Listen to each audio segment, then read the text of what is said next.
3 to 4 బ్రహ్మ ముహూర్తం, 4 to 5 ఋషి ముహూర్తం, 5 to 6 మనుష్య ముహూర్తం, 6 to 7 రాక్షస ముహూర్తం. ఏ ముహూర్తంలో లేస్తారో ఇంక వాళ్ళు నిర్ణయించుకోవాలి సార్. అదృష్టం కష్టజీవుల సొంతం. అందుకే నేలను తాకాలని నింగికి ఆశ, నింగికి నిచ్చెన వేయాలని మనసుకు ఆశ, పంటగా మారాలని పైరుకు ఆశ, జంటగా వెలగాలని ఒంటరి ఆశ, గెలుపన్నది రేపన్నది ప్రతి మనిషికి ఆశ, ఆశ నిన్ను నడిపిస్తుంది ఆకాశానికి, ఆశ దారి చూపిస్తుంది అవకాశానికి, ఆశ వెంట ఆచరణలో ఉంటే అద్భుతాలు నీ సొంతం, ఆదమరచి నిద్రపోతే అందదు నీకు ఏ వసంతం. అంటే ఇప్పుడు టెక్నాలజీ రావడం వల్ల అనుకుంటారు ఇవన్నీ కూడా. అంటే టెక్నాలజీని వాళ్ళకి కొంతమంది యూత్ చూస్తున్నామండి, ఒకప్పుడు అమ్మా నాన్న కుటుంబం లేదా నాన్న స్నేహితులన్న ఒక భయం ఉండేది. అవును సార్. ఇప్పుడు నాన్నకే భయం, నాన్న అంటేనే భయం లేకుండా పోయింది. నిజం సార్. రైట్.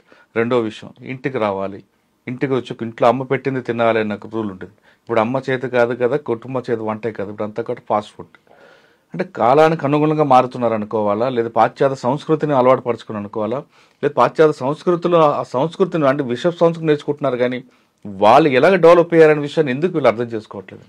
దానికి చాలా కారణాలు కూడా ఉన్నాయి సార్. ఎందుకంటే కేవలం బ్యాడ్ హ్యాబిట్స్ మాత్రమే వీళ్ళు అట్రాక్ట్ అవుతున్నారు, కానీ అదే ఫారిన్ కంట్రీస్లో వాళ్ళు ఎంత కష్టపడుతున్నారు, వాళ్ళ కంట్రీకి ఎలా డెవలప్ చేస్తున్నారు, ఎంత డిసిప్లిన్గా ఉంటున్నారు విషయాన్ని ఎందుకు వీళ్ళు ఐడెంటిఫై చేయట్లేదు? ఒక చిన్న ఎగ్జాంపుల్ చెప్పిన సార్. నేను ఎప్పుడో ఒక 15 years ముందు కుప్పంలో కెనరా బ్యాంక్ సంబంధించి ఎంప్లాయీస్ మీటింగ్ పెట్టారు సార్.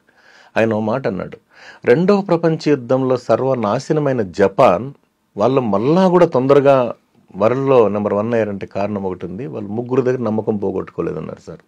ఒకటి భార్య దగ్గర సార్, భార్య దగ్గర నమ్మకం పోతే ఇంకా అంతే కదా సార్, అయిపోయింది. నెంబర్ 2 సార్, బ్యాంక్ ఆఫీసర్ దగ్గర నమ్మకం పైన కష్టమే అన్నారు. Number 3 doctor sir. అందుకే వాళ్ళు ఏం చేశారంటే సక్సెస్ ఫార్ములా పెట్టుకున్నారు.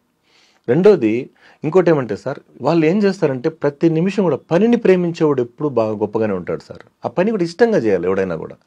ఎవడైతే వర్కహాలిక్ ఉంటాడో వాడు హ్యాపీగా ఉన్న లైఫ్ని వాడు తీసుకెళ్తుంటాడు. ఇంక మిగతా వాళ్ళ హ్యాబిట్స్ మనం ఏమనలేము. ఎందుకు అయిపోతుందంటే దీనికి మొదటి నుంచే వస్తుంది సార్, మొగ్గ నుంచినే చూసుకోవాలి మనం. ఎందుకంటే వాడు ఫస్ట్ ఆఫ్ ఆల్, నేను చిన్న సబ్మిషన్ సార్, బేసిక్ నుంచి కూడా ఇప్పుడు కొంతమంది బాగా స్పోర్ట్స్ అని ఇంట్రెస్ట్ ఉన్న బిడ్డలు ఉన్నారు.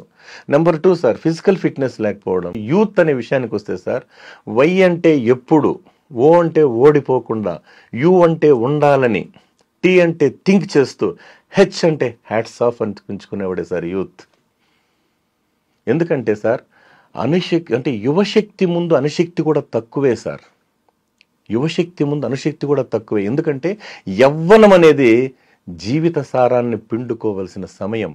యవ్వనం జీవితానికి ఉత్సాహాన్ని ఇచ్చే ఒక గొప్ప పదం సార్.